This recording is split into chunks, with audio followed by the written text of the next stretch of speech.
FIFA বিশ্বকাপে যিনি ২০ লাখ টাকা দিয়ে টিকিট কিনবেন তাকে হটডগ খাওয়াবেন ফিফা সভাপতি জিয়ানি ইনফান্তিনো।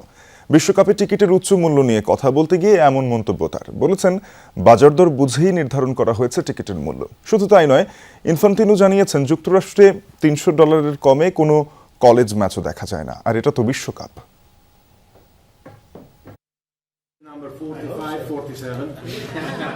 মাঠের লড়াই যতটা রোমাঞ্চ ছড়ায়, গ্যালারির টিকিটের লড়াই যেন তার চেয়ে আরও কঠিন। 2026 বিশ্বকাপ সামনে রেখে সবচেয়ে বড় আলোচনার বিষয় হয়ে দাঁড়িয়েছে টিকিটের উচ্চ মূল্য।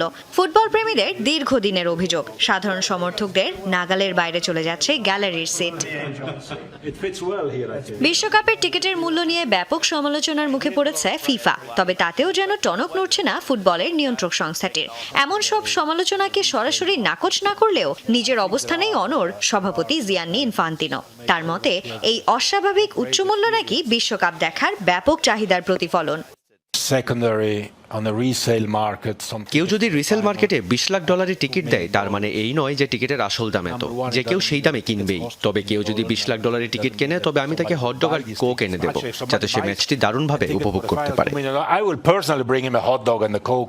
ফুটবলের অনেক সমর্থক গোষ্ঠী এবারের বিশ্বকাপের টিকিটের মূল্যের সাথে তুলনা করেছেন 2022 কাতার বিশ্বকাপের সঙ্গে।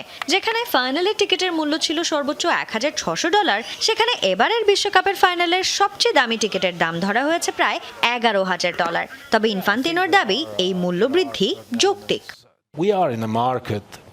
আমাদের বাজারের দিকটা দেখতে হবে। এটি বিশ্বের সবচেয়ে উন্নতম বিনোদন বাজার, তাই আমাদের বাজার দর অনুযায়ী মূল্য নির্ধারণ করতে হবে। যুক্তরাষ্ট্রে $300 কমে কোনো কলেজ ম্যাচও দেখা যায় না, বড় পেশাদার ম্যাচ তো দূরের কথা, আর এটা তো বিশ্বকাপ। শেষ পর্যন্ত মাঠের লড়াইয়ে জয় হবে কার, তা সময়ই বলে দেবে। তবে 2026 বিশ্বকাপে গ্যালারিতে বসে খেলা দেখতে হলে সমর্থকদের চেয়ে পকেটের বড় অঙ্কের টাকাটাই খসাতে হবে, সেটা অন্তত স্পষ্ট হয়েছে সভাপতি ইনফান্তিনোর কথায়। Sanjana Ivy, Jamuna sports.